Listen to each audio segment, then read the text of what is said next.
बड़े अजीब लोग हैं जो मुद्दत से कांटे बोकर जमीन से गुलाब मांगते हैं और हमी को दरिया पे जाने से रोकने वाले हमी से पानी का पूरा हिसाब मांगते हैं। The next speaker is Dr. Sudhanshu Trivedi.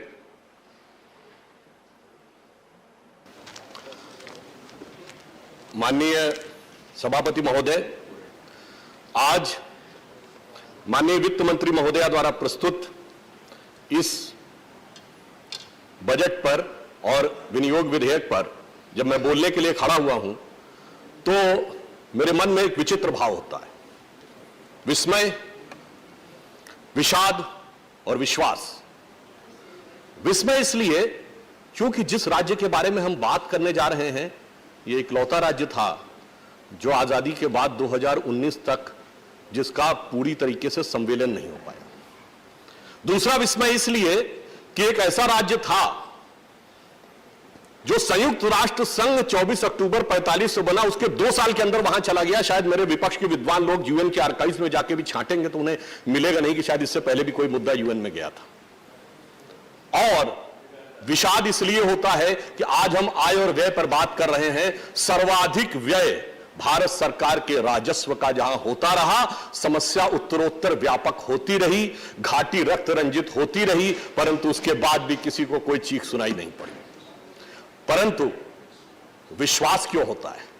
क्योंकि हम उस पार्टी की तरफ से आए हैं जिसके प्रधानमंत्री श्री नरेंद्र मोदी जी ने 2014 में शपथ लेने के बाद पहली दीपावली कहां मनाई थी? जम्मू कश्मीर में सरहद पर जाकर। अटल बिहारी वाजपेयी जी जब प्रधानमंत्री बने तो उससे पहले 10 साल तक यह स्थिति थी कि श्रीनगर के लाल चौक पर तिरंगा 26 जनवरी के दिन गवर्नर भी नहीं फहरा पाते थे। 26 जनवरी 99 के दिन तिरंगा फहराया गया। जब हम विपक्ष में थे तो लाल चौक पर तिरंगा फहराने के लिए तत्कालीन अध्यक्ष डॉक्टर जोशी जी के नेतृत्व में गए और उसके भी संयोजक तब युवा नेता के रूप में हमारे वर्तमान प्रधानमंत्री मोदी जी थे।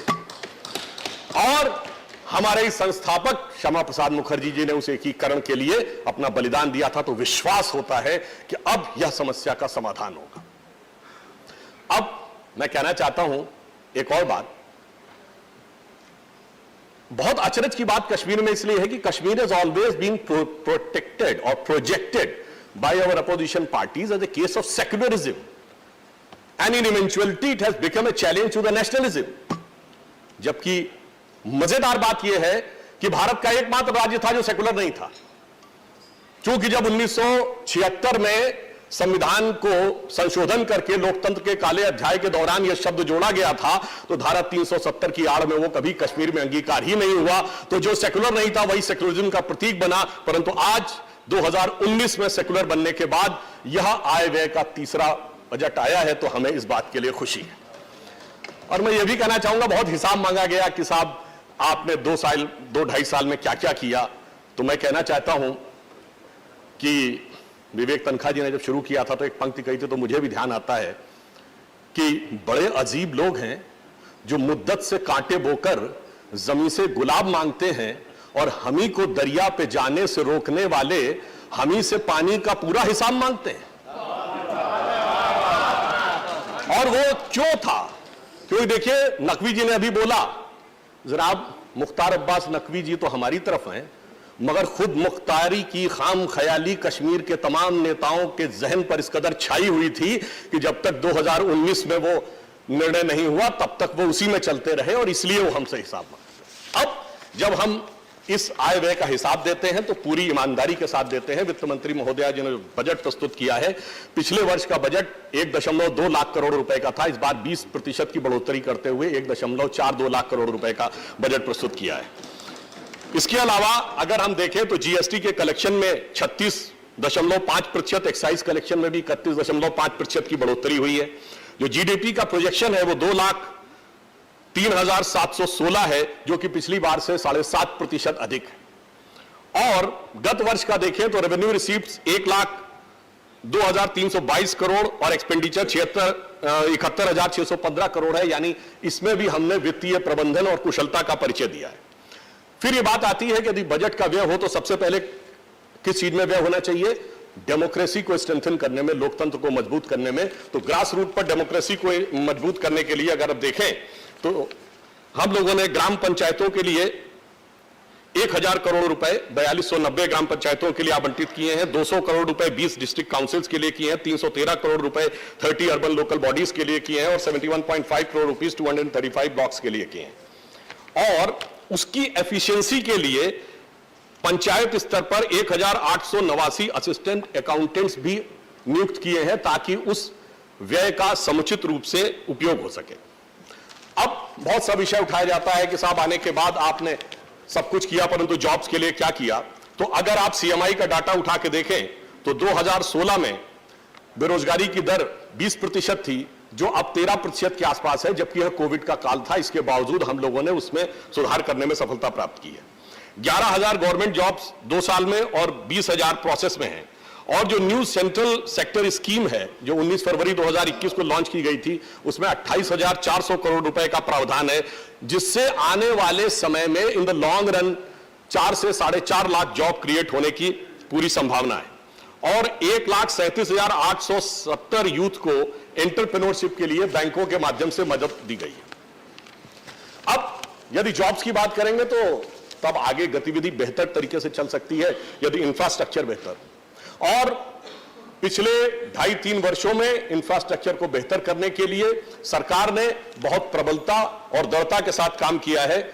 चाहे जम्मू श्रीनगर नेशनल हाईवे को आगे बढ़ाना हो या अब दिल्ली और वैष्णो देवी की जो दूरी है वो 6 घंटे में पूरी हो जाएगी जब दिल्ली अमृतसर कटरा एक्सप्रेसवे बनकर तैयार हो जाएगा।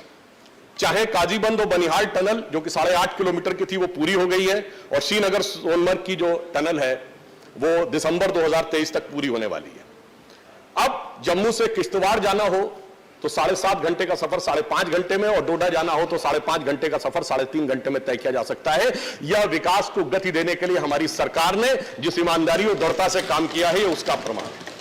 फिर ग्रामीण क्षेत्रों में भी अगर आप देखें तो 2018-19 में नाबार्ड ने 80.96 करोड़ रुपए आवंटित किए थे, जिसमें 28 प्रोजेक्ट चल रहे थे और गत वर्ष 1487 करोड़ रुपए आवंटित किए जिसमें 381 प्रोजेक्ट चल रहे हैं, ताकि ग्रामीण क्षेत्र में एक महत्वपूर्ण उपलब्धि भी हुई है जम्मू कश्मीर को कि प्रधानमंत्री ग्राम सड़क योजना में जो 2018-19 में 12वें स्थान पर था जम्मू कश्मीर, वो अब 2021-22 में 3रे स्थान पर आ गया है। यह इस बात का प्रमाण है कि हमने कितनी ईमानदारी, दृढ़ता और गति के साथ काम किया है।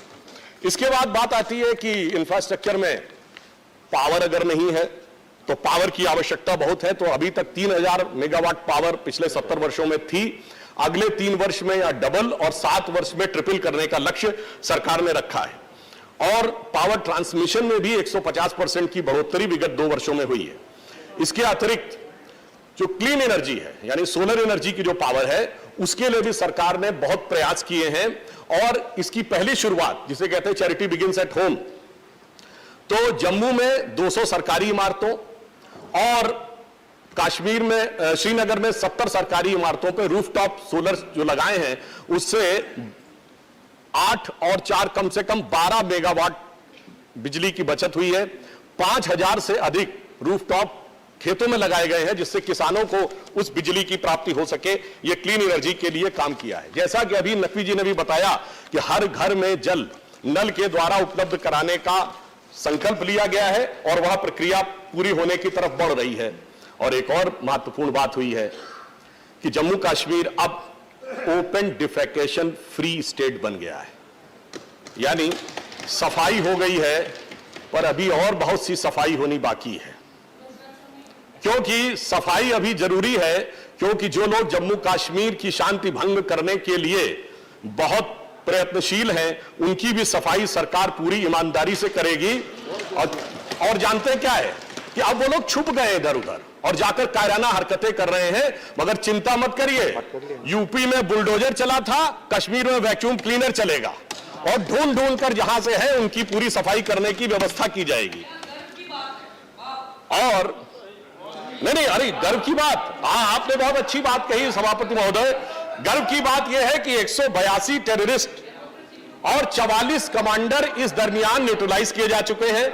89 टेरर मॉड्यूल्स न्यूट्रलाइज किए जा सके हैं और अभी ना पत्थरबाजी की घटनाएं होती हैं ना हड़ताल होती है। अब ना ISIS के झंडे नजर आते हैं, ना पाकिस्तान जिंदाबाद के नारे कहने वाले लोग नजर आते हैं, ना हुजूम करती हुई भीड़ नजर आती है जो किसी भी इंस्पेक्टर अयूब पंडित का कत्ल कर दे। इसलिए अब इतना जानते हैं परिवर्तन के बाद क्या हुआ। हमारी सरकार ने सांस्कृतिक दृष्टि से भी आगे बढ़ी। हमने वहां पर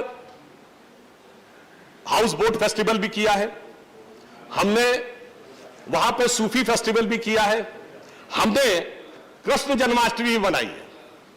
और सभापति महोदय, एक और फेस्टिवल हुआ है जिसकी की तपिश किसी और को महसूस हुई होगी। जो लोग कहते थे तिरंगे को कंधा देने वाला कोई नहीं मिलेगा, गणतंत्र दिवस के उत्सव पे डल लेक के चारों तरफ जो तिरंगों की भीड़ थी, तिरंगों की कतार थी, उसने उनके दिल में अरमानों की होली जरूर जलाई होगी। उसकी तपिश सिर्फ वही महसूस कर रहे होंगे, तो वो भी एक अलग उत्सव है जो शायद उन लोगों ने समझा होगा। अभी नकवी जी ने इस बात का उल्लेख किया, श्रीनगर शारजाह की फ्लाइट तो 23 अक्टूबर 2021 को शुरू हुई थी, मगर अब पहली बार ऐसा हुआ है कि गल्फ के सीईओज भी आए हैं और हजारों करोड़ रुपए का इन्वेस्टमेंट लेकर, जैसा उन्होंने बताया, रियल एस्टेट, पावर सेक्टर, इन सब में अपॉर्चुनिटी ढूंढने के लिए आ रहे हैं। ये कितना बड़ा परिवर्तन हुआ है। और जो लोग ये कहते हैं टूरिज्म के लिए, तो अक्टूबर 2021 से लेकर जनवरी के बीच में 50 लाख से अधिक टूरिस्ट आए हैं, जो अभी तक का हाईएस्ट फुटफॉल है टूरिज्म के बारे में, जो इस बात को बताता है कि हमारी सरकार ने कितनी ईमानदारी से काम किया है। अब मैं यह भी बताना चाहता हूं कि जो एक विषय बार बार बहुत हमारे दिल के करीब है और बाकियों के लिए वो एक राजनीति का उपादान है, कश्मीरी हिंदुओं का विषय। 2014 में हमारी सरकार आने के बाद ही प्रधानमंत्री महोदय ने 70,000 करोड़ रुपए का पैकेज दिया था। बहुत सारी बाधाएं थी, परंतु अब चूंकि कश्मीर सेकुलर हो चुका है, इसलिए अब उस दिशा में हमने आगे बढ़ते हुए महत्वपूर्ण काम किए हैं। कश्मीरी पंडितों के जो लोग रजिस्टर्ड हैं, उनको 13,000 रुपए प्रति माह का मुआवजा देना हो, या 6,000 एकोमोडेशन के लिए 920 करोड़ रुपए का प्रावधान किया है। 3,000 स्टेट्स के जॉब, जिसका उल्लेख अभी विपक्ष की तरफ से भी किया गया, वो हमने किया है। और हमारे गृह राज्य मंत्री जी ने बताया था कि 610 फैमिलीज को हम वापस लाने में सफल हुए हैं। परंतु मैं एक बात कहना चाहता हूं, विवेक तनखा जी ने कहा था कि वो कश्मीरी पंडित हैं, पूरा सम्मान करता हूं, मगर यह सत्य पूर्ण सत्य नहीं था, यह अर्ध सत्य था। क्योंकि ये सिर्फ कश्मीरी पंडित नहीं है, ये एक ऐसी पार्टी के नेता के प्रतिनिधि हैं जो गोत्र बताकर, जनेऊ दिखाकर अपने को कश्मीरी पंडित बताते हैं, और मगर वो जिस राज्य से सांसद होते हैं वहां की इकाई लिखती है केवल 399 की डेथ हुई थी, इनके साथ तो कुछ खास हुआ ही नहीं था। बाद में भले ही वो ट्वीट डिलीट हो गया, मगर आपकी नीयत डिलीट नहीं हो सकी। इसलिए मैं ये कहना चाहूंगा उन कश्मीरी पंडितों की तरफ से जो लोग कहते हैं कि उनके साथ तो कुछ खास हुआ नहीं था, कि बहुत जुदा है इस दर्द की कैफियत मेरी, बहुत जुदा है इस दर्द की कैफियत मेरी, इधर मेरे दर्द की इंतहा नहीं और तू कहता है कि जख्म दिखता नहीं। और महत्वपूर्ण बात यह है सभापति महोदय, इनको जख्म नहीं दिखता है, मगर वो लोग जो कहते थे आतंकवाद का मजहब नहीं होता है, उन्हें एक चलचित्र में आतंकवाद का मजहब दिखता है, एक मूवी में आतंकवाद का मजहब दिखता है। और वो सिर्फ देखते ही नहीं है, आतंकवाद से जोड़ते ही नहीं है, आतंकवाद के उसको ओढ़ लेते हैं और ओढ़ के पूरी कम्युनिटी को उड़ा देने की कोशिश करते हैं। इसलिए हम ये कहना चाहते हैं कि जिन लोगों ने ये कहा और जिस तरह की तुलना की गई अन्य दुखद घटनाओं से, जो सांप्रदायिक दंगे थे, तो मैं बताना चाहता हूं ये कोई 2 दिन 4 दिन 2 हफ्ते 4 हफ्ते की चीज थी नहीं मान्यवर, ये तो इतना लंबे समय से चला है। मैं एक घटना आपको बता देना चाहता हूं।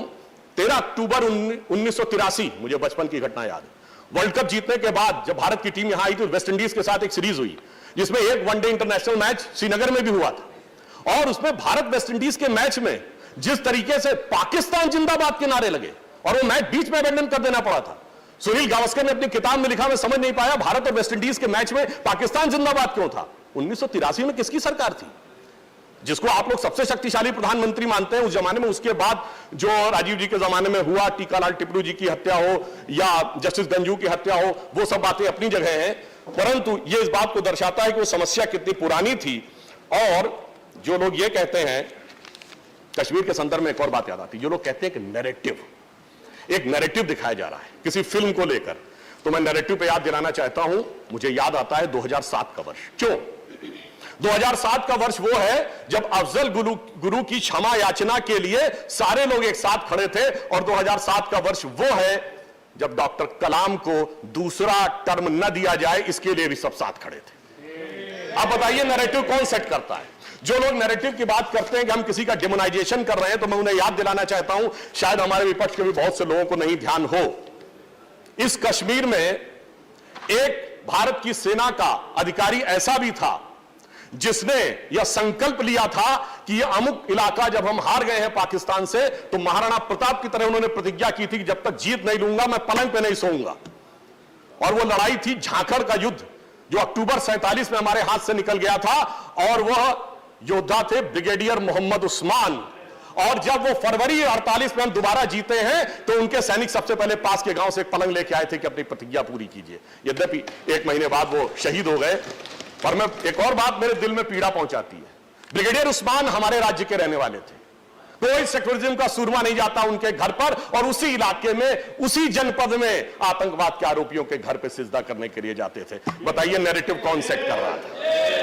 कौन नैरेटिव सेट कर रहा था? इसलिए मैं कहता हूं, जब हम नैरेटिव की बात करते हैं तो हम बिल्कुल ईमानदारी से देखें, और मैं यह कहना चाहता हूं, हमने एक अलग नैरेटिव सेट करने का प्रयास किया है, विकास का नैरेटिव जो इस बजट में दिखाई पड़ता है। हमने यह कहने का प्रयास किया है कि अब एक नया कश्मीर आगे उठेगा। हम सिर्फ एक तरफा बात नहीं कहते, बताइए, बस एक मिनट में समाप्त करता हूं। हम वो कश्मीर बनाएंगे जिसमें अब कोई जाकिर मूसा नहीं कह सकेगा कि ये कोई कश्मीरियत नहीं, इस्लामी खलीफत की लड़ाई है। हम वो कश्मीर बनाएंगे जिसमें कोई मस्तगुल चरारे शरीफ को जलाकर भाग नहीं सकेगा। हम वो कश्मीर बना रहे हैं जहां कोई हजरत बल में जाकर कब्जा नहीं कर सकेगा, जहां पर सूफी संगीत भी होगा, पर वह कश्मीर होगा जो कश्यप ऋषि के कश्मीर से भी जुड़ा होगा, नीलमत पुराण से भी जुड़ा होगा, ललितादित्य मुक्ता पीठ का शौर्य भी होगा, और महाकवि कल्लण की राज तरंगिणी की जो तरंगे हैं, वो वितस्ता, ये प्राचीन नाम है झेलम का, वैदिक कालीन नाम, वितस्ता की तरंगों में भी दिखाई पड़ेगा। इसलिए मैं आप सबसे कहता हूं, आइए आगे बढ़िए, भारत का वह हिम किरीट, भारत माता का हिम शिखर, उससे स्वतंत्रता की सार्थकता आपको पुकार रही है। यह पंक्ति कहकर समाप्त करता हूं, हिमाद्रि तुंग संग से प्रबुद्ध शुद्ध भारती, स्वयं प्रभा समुज्ज्वला स्वतंत्रता पुकारती, प्रशस्त पुण्य पंथ है दृढ़ प्रतिज्ञ सोच लो, प्रशस्त पुण्य पंथ है बढ़े चलो। मैं कह रहा हूं आप सब आइए और बड़े होके चलिए, और मोदी जी के उस संकल्प के साथ चलिए जिसने सारे के सारे समस्याओं का निदान कर दिया है। एक पंक्ति और कह दूं, धन्यवाद, कि अब दर्द की रात गई, गम के जमाने भी गए, और मोदी जी की हिम्मत से ये दाग पुराने भी गए।